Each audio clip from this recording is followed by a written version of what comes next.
Well, I set the alarm for 4 in the morning. It's about 5:30 right now. So I thought I'd say my quick daily devotions before I go try to walk. I say try to walk because yesterday I just walked in the house, but I walked for like 40 minutes, and my leg, like, it really hurts. So I don't know how I'm going to do when I go outside and face the possibility of falling on the concrete in the road. And we'll see how that goes. Uh, I had like the toes that I broke in November. They were hurting like a bitch yesterday, and I'm like, what the hell? And I thought about Frodo's knife wound. It's like, is this gonna be like a Frodo thing, you know, from Lord of the Rings, where like it hurts like periodically, and I have to remember the fact that other people uh, broke my toes more or less. So every time I feel that pain, I'm gonna be thinking about this place and the whole deal where this guy gets in my business, causes me to do work that tires me out, and makes me fall down and break and makes me break my toes. So I not only am I going to have the pain, but I'm going to have the reminder and the anger with it. But yeah, my toes hurt a lot yesterday.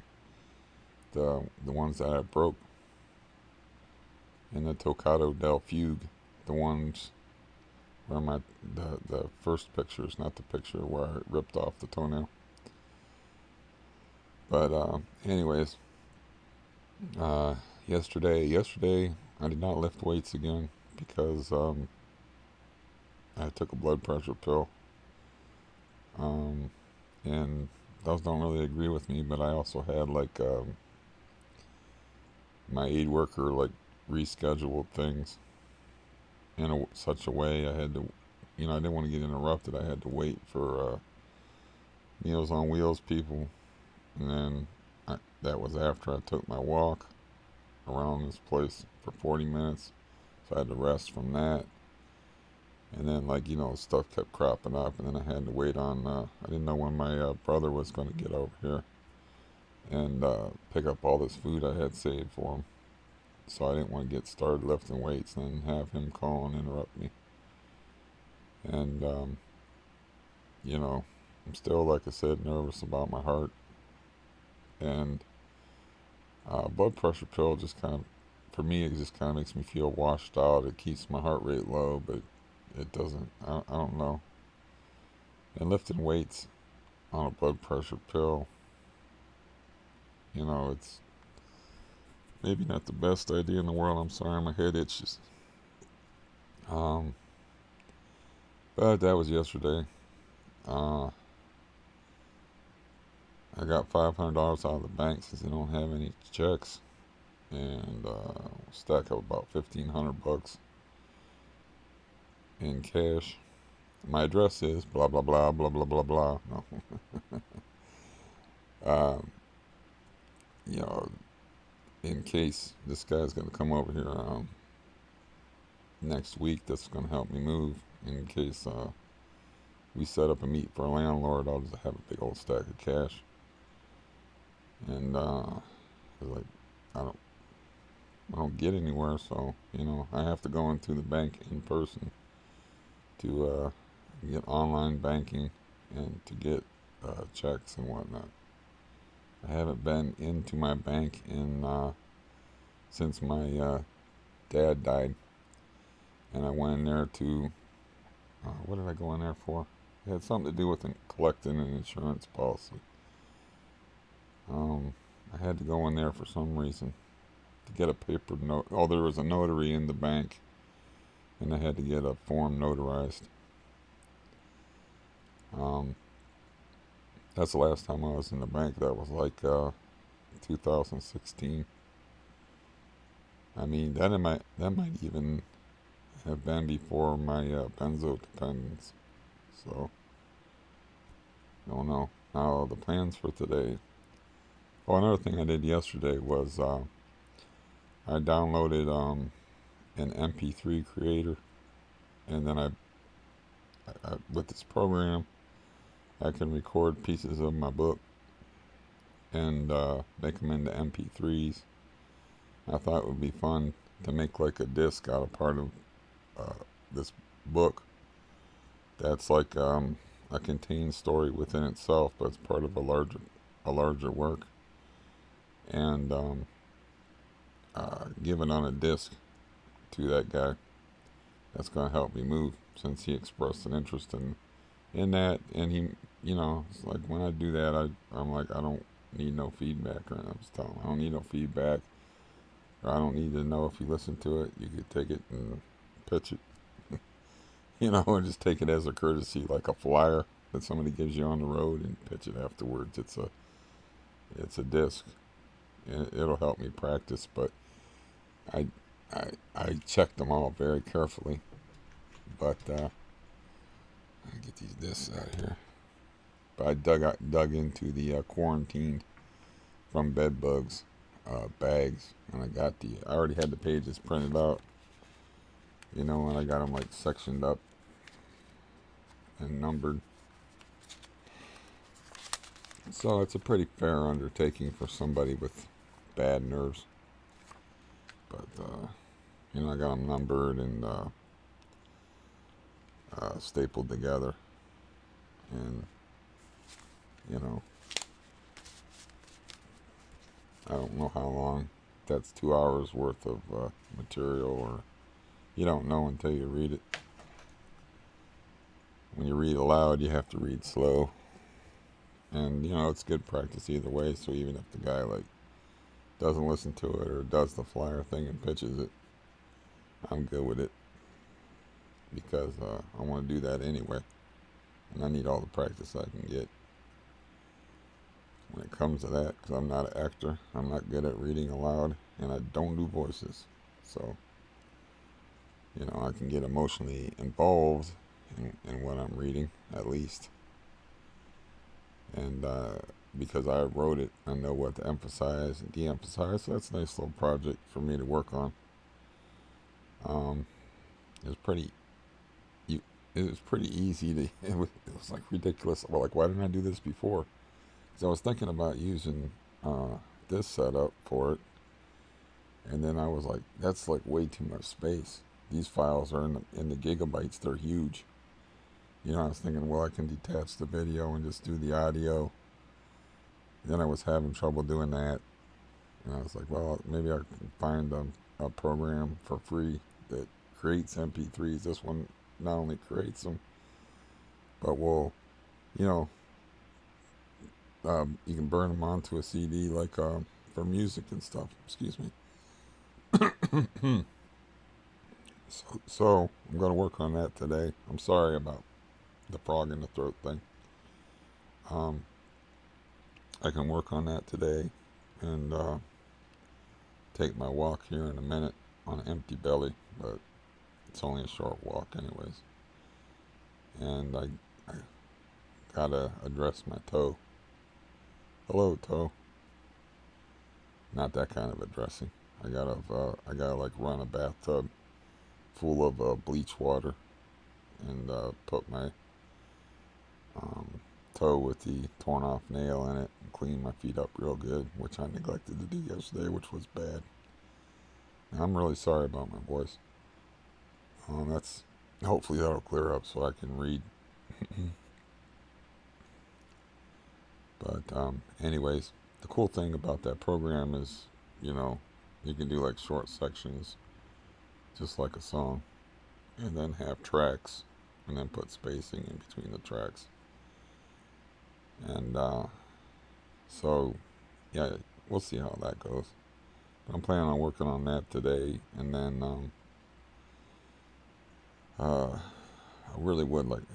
I guess I got to at least pick up the weights and see how it goes.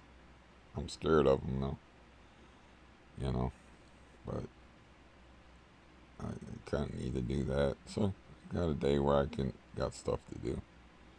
Always good.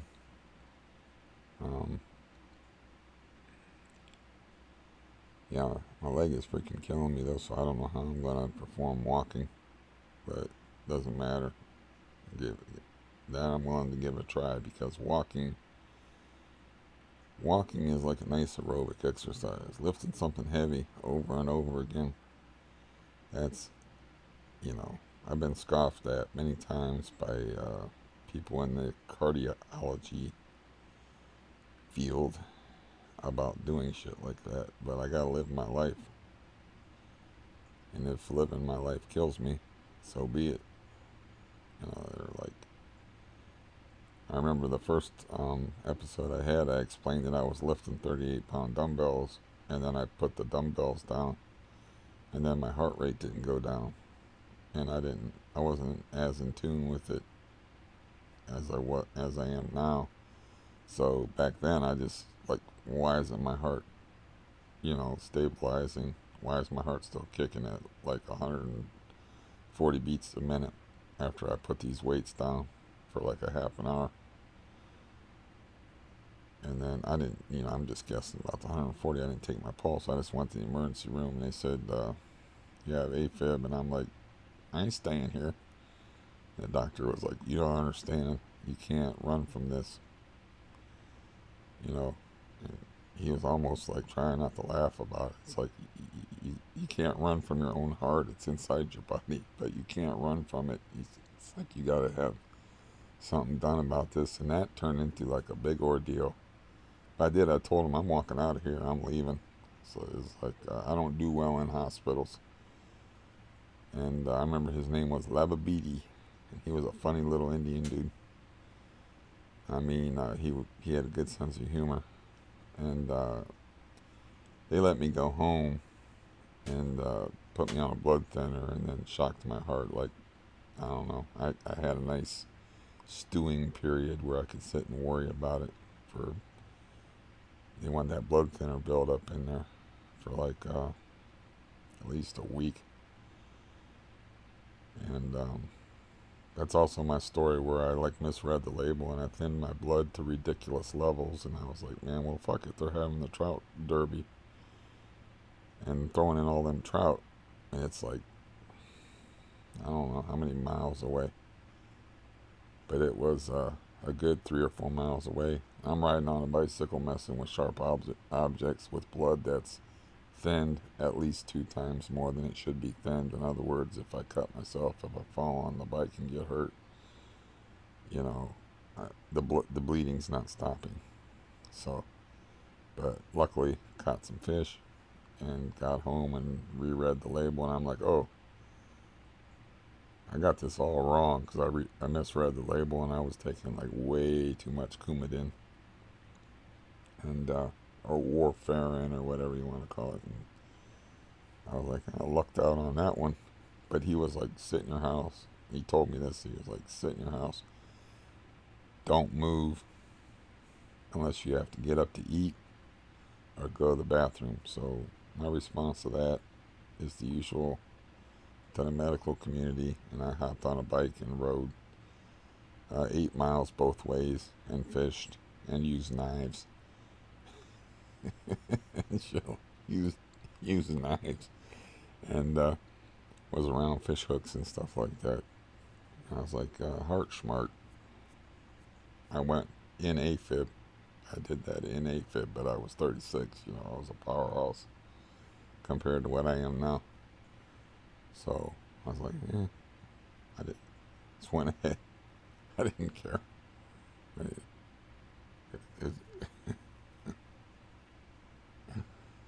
But anyways, I knew how serious of a thing that was to do, but I was like, man, they only throw them trout in there. And we don't, like I said before, we don't get trout in Ohio unless you go to the Great Lakes, because it's not really an indigenous species. There's only like one natural trout stream in Ohio. I think it's called the Mad River. So, a chance to catch trout. And I'm a fisherman. I'm not passing it up. What's a little thing like a fucked up heart with arrhythmia? Is that going to stop me? Nah. So, yeah, I was 36, so that was 16 years ago. Seems like another life. anyways, I got many things to do, and I don't want to make a long video. This is probably already 10 minutes because it takes me 10 minutes to say hello. And sometimes it takes me 10 minutes to say goodbye, which is even worse. But I'm just going to say goodbye and leave it at that. My mood's okay, even though I hurt pretty badly. But I have things to do, and I have hope for the future as far as a new living arrangement. And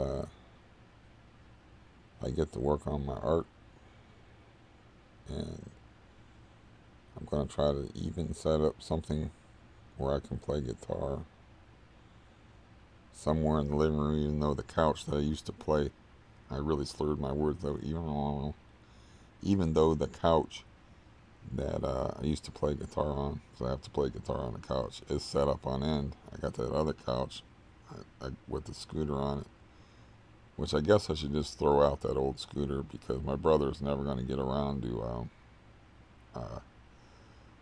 that's the one that's got the contained battery pack where I asked him to just cut off the top of it, but he's not getting around to it, and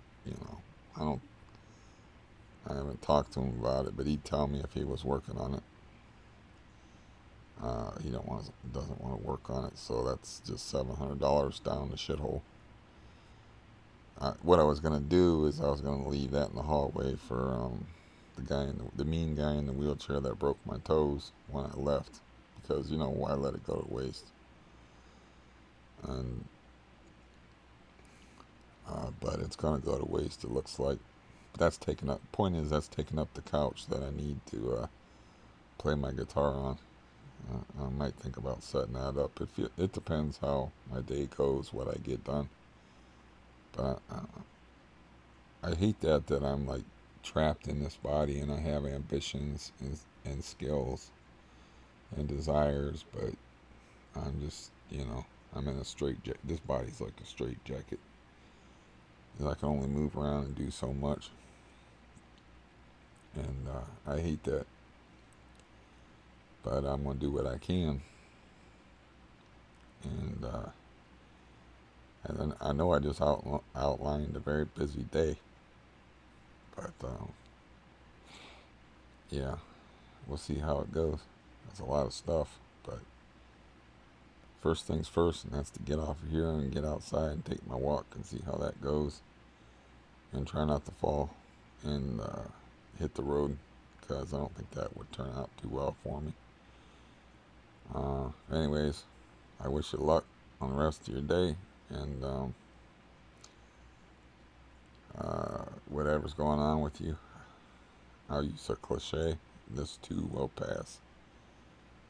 And whatever's going wrong with you might not pass, but